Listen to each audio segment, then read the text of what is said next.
Okay, welcome back to part 5 of this series on how to make this game.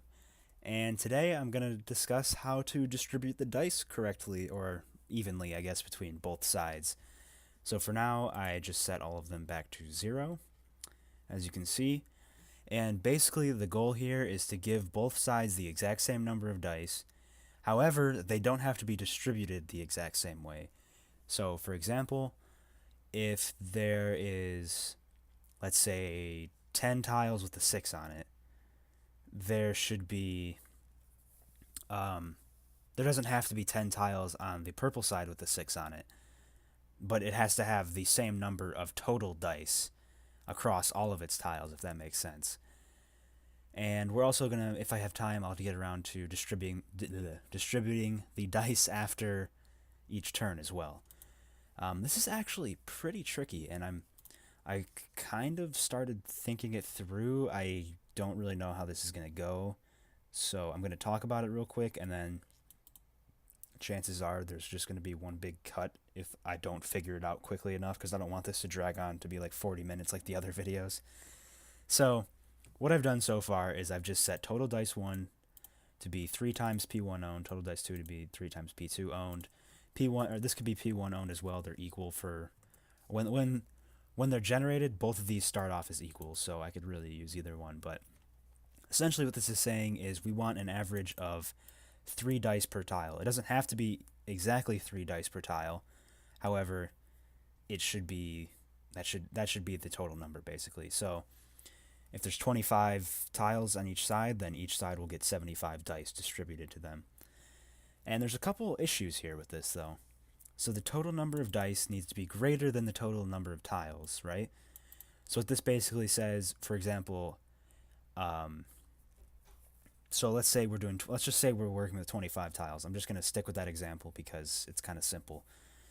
Um, let's say I'm generating a random number for each one. So let's say I'm generating a number between 1 through 6 for each tile.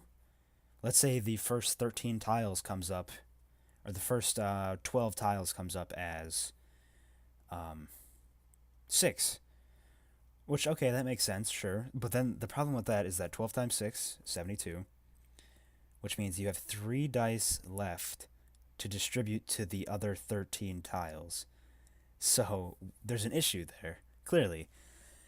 And then there's also the issue of the other way, where the total number of dice needs to be able to fit into the remaining tiles in a certain. So we're going to have a cap on it. When I'm generating the tiles at the beginning, 6 will be the cap. However, the dice will be able to get up to 8. So when you end the turn, it will stack more dice on, as you remember.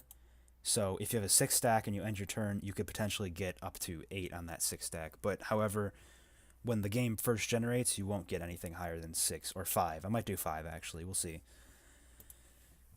So, anyways, the problem here is that, let's say the first 20 tiles come out to 1s. That adds up to 20 out of 75, which leaves us 55 dice to distribute across 5 tiles. Again, not possible. If we have a cap on it, at least. So we have to have some sort of limitations on that. And I'm still trying to work out how I would do that. Yeah, so let's just think about this. What if I do, let's say, t dot set dice val to 3 for all of them, right? That will be 75, or that will be whatever, 3 times whatever it is for everything. And then what I can do is swap. I can just swap things around so instead of having to have some weird algorithm to make sure you're not too low, not too high, whatever, all I have to do now is just select random tiles and swap their values. So let's say I want to cut this one down to 2, then I'll add 1 to this tile, for example, or I'll cut this one or add 2 to this one, then I subtract 2 from another one, basically. So that is a possibility, and I might do that. I'm trying to think which one would be a smarter method. Because then it kind of skips the whole issue of checking, for example, total number of dice and all that. We we have the total already there, and now we just have to fluctuate the numbers. So we'll try this. Let's see if this works. So what we'll do is if t dot dice or if t dot get dice val equals 3, so we'll only alternate the ones that are at 3. If we've already alternated everything else, then okay, let me think. So if we've already alternated everything else, yeah, so we only alternate the ones that are 3 because we don't want to alternate anything at like 1, for example, and then subtract 2 from it and then have a negative amount of dice.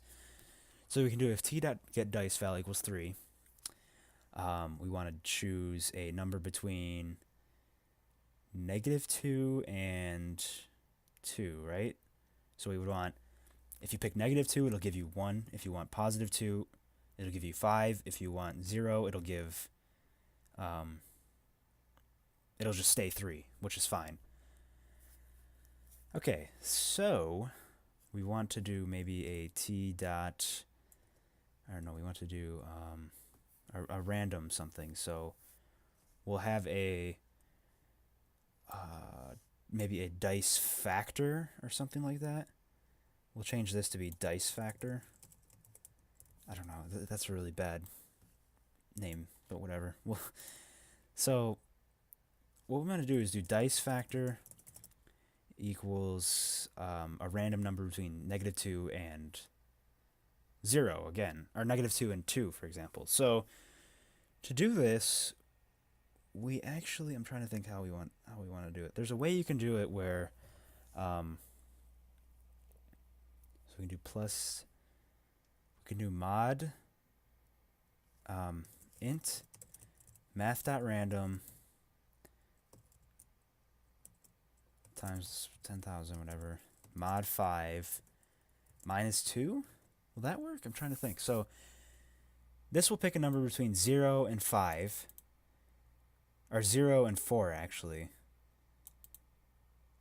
And then if we subtract 2, so if I get 0, I'll get -2.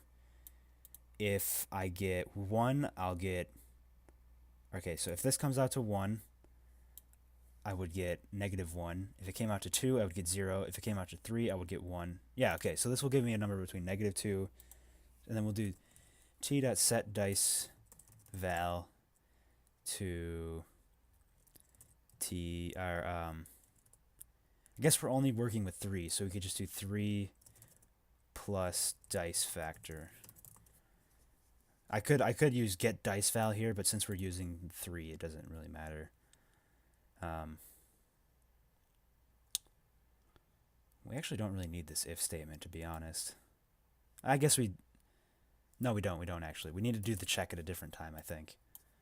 So this will, again, this is not balanced, but this will basically, should alternate it between 1 and 5. Yeah, so we have 1, 1, 1, 3, 5, 2, 2, 3, 2, 5, 1. That looks good so far.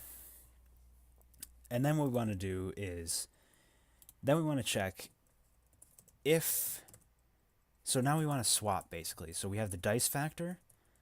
We've already set it. Now we want to do dice factor equals, is there like a math dot, like, there's absolute value. I'm trying to think how I would want to do this. So we basically want to flip it. So is there like a negative or something? Like turn it negative? I guess I could subtract. Is there something? Okay, so we can basically just do, so if you have -2, then we want to do +2 for the dice factor. We want to change it to +2. So we could just do times -1. Yeah, that should work. Times equals -1. So this will basically be, if it's -2, then it'll be 2. If it's +2, it'll be -2. Okay, now we have the dice factor, and now we got to just find another one. Oh, we also want to set, okay. Now this is the difficult part, because what we want to do is actually set a, we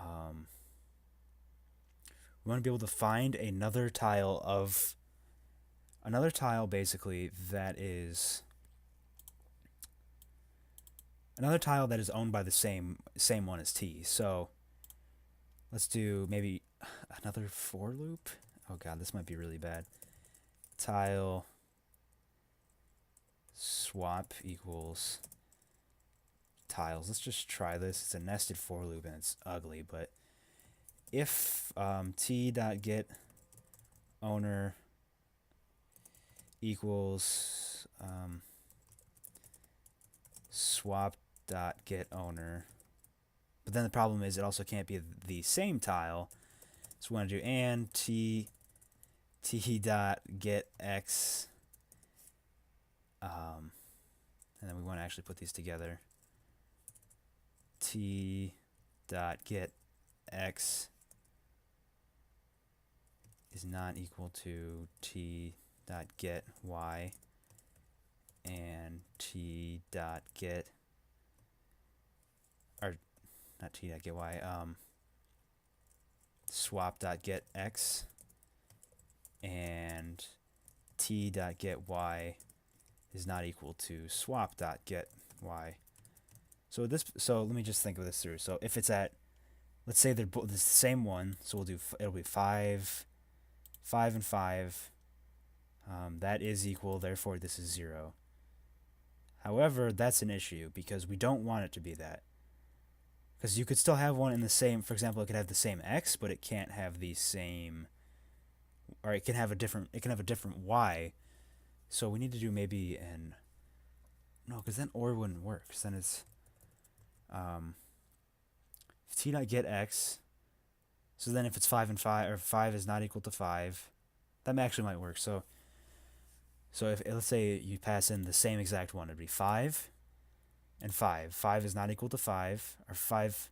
So this is false here, and this is false. Yeah, that's right. Okay, I think. So that's saying it's not the same one, and they have the same owner. Now we want to do if swap.get dice val equals 3, we do t dot, and then we do swap dot set dice val to be 3 plus dice factor. So this should swap if it's working correctly. So we have no weird negatives. However, let's give this a quick test run.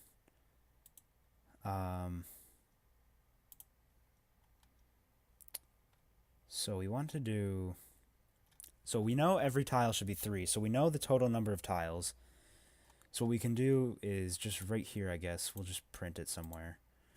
We'll just do system.out.println.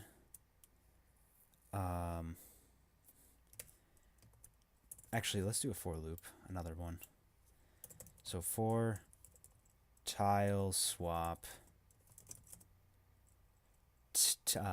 t dot, or tile, no, not tile swap, tile t within tiles, we want to do, this is just to print it, not system.out.println. We want to add up, let's just say for player 1 for now. So, or actually, did that work for both of them? Hang on.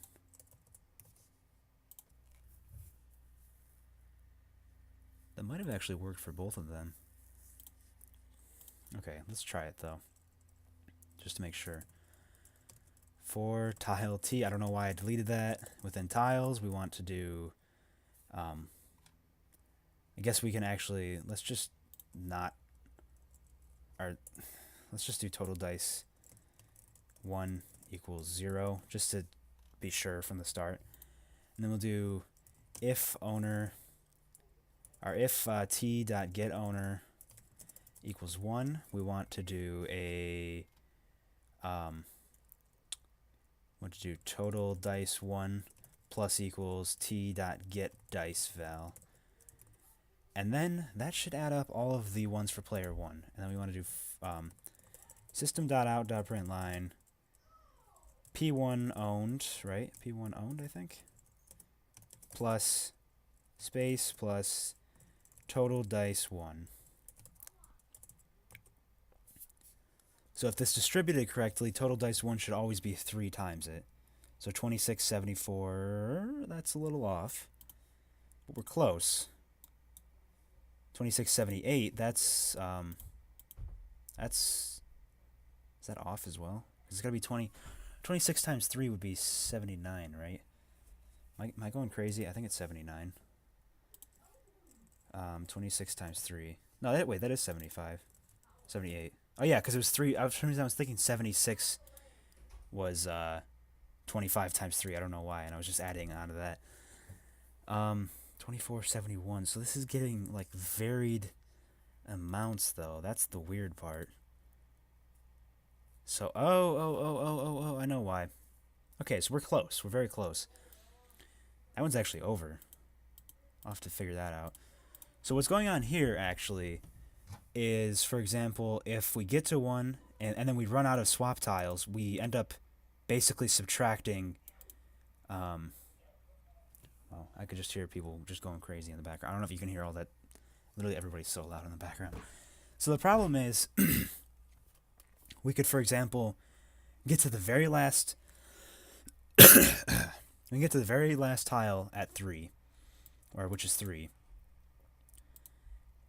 And then it breaks because, let's say, none of the other tiles are 3. Actually, well, there should always be one that's 3. I mean, there's a chance that there wouldn't be, but most of the time there would be a 3 in there, I think. So 2679, so we're getting like 1 over, or like a good chunk under, too. We're like under by 4 there.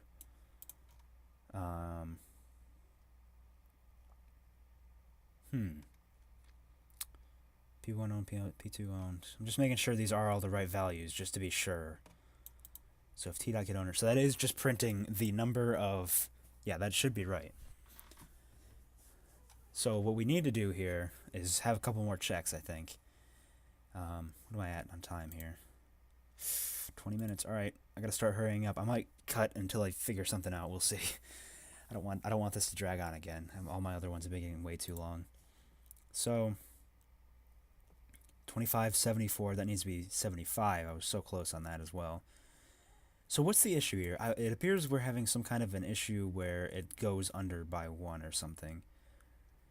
Obviously, but I'm trying to think what would make it go under. I'm trying to figure out what about this. So we set the dice value to 3, and then we set the dice factor to somewhere between -2 and 0, or -2 and 2. And then t.set dice value is 3 plus that, because it's always 3. Oh, no, it's not. Oh, hang on, we're doing something weird here, because swap potentially goes ahead. So what we might actually want to do a, is there another time where I cycle through tiles? There is. Okay, let's just set t.diceval up here, and then we want to do if t.getDiceval equals 3, because what happens here is you get to the first one. Let's say you add 2 to the first one. The first one is 5, and then that means when you get that means this one's going to cycle past the first one, because obviously it's not going to allow the first one to be reselected. And it's going to get to the second one and say, okay, we're going to subtract 2. So now that one is going to be 1. But then it gets back here, and what it had before was it just reset it back to 3. So we want to actually make sure it is 3 to start, which will also mess with some things, because, for example, you'd have to basically get a 0 here to keep a 3. But let's try that. I don't know if I actually surrounded that correctly. 30. Okay. No. We made a big mistake there. So 56. It's all 2s now. Why is it coming out to all 2s? So if because we're changing. No, they should all start out at 3. So let's say you get to the first one and it's a 3. And then you'll get, let's say you want to subtract by 2. You'll get 1 on that tile. So you set t.dice value to 1. Then the other one is add by 2. So then you go through this and you say tile swap tile, which it skips the first tile because it's again the same one. And then it gets to the second tile and says this one is 3. So what we want to do is swap it by doing set dice value to 3 plus 2, which that means that would be 5. And it goes back through and says it gets to the third one and says t.get dice value is 3. And does that. Why is that coming out so weirdly? 131. Oh god. So for some reason it's basically setting them all almost to the exact same. So there's some kind of like recursive loop here, or like something that's like, it's like oh, let's break after this. Let's do a break here, and maybe we actually want to do a okay, this is really annoying, but let's just do boolean found equals false. Now if we'll do found equals true, and no, we don't need a found, I don't think. So the problem, I think, is that it's basically just cycling all the way through. So it's going, I think what's happening here is it gets to that and it goes if t.getOwner is different. So all I want to do is swap one tile and break. So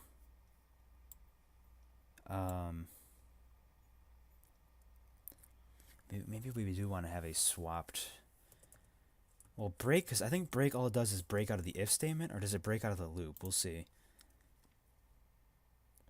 106, no, okay, now it's setting everything to 4, 5, 1. So, and the problem is we want to do break.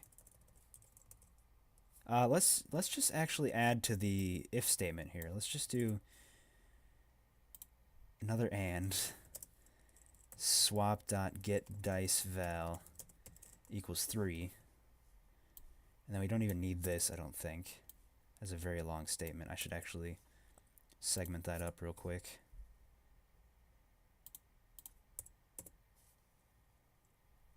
Okay, that works. That looks very ugly though. Let's back it up a second. We'll surround this in parentheses just to make it match the formatting. Okay, so that's good enough. So if t.getOwner equals swap.getOwner.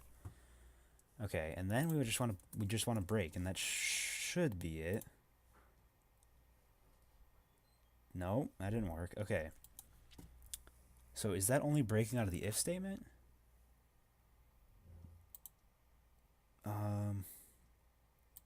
That shouldn't. That should be breaking out of the for loop, because you don't break out of an if statement, really. It's kind of...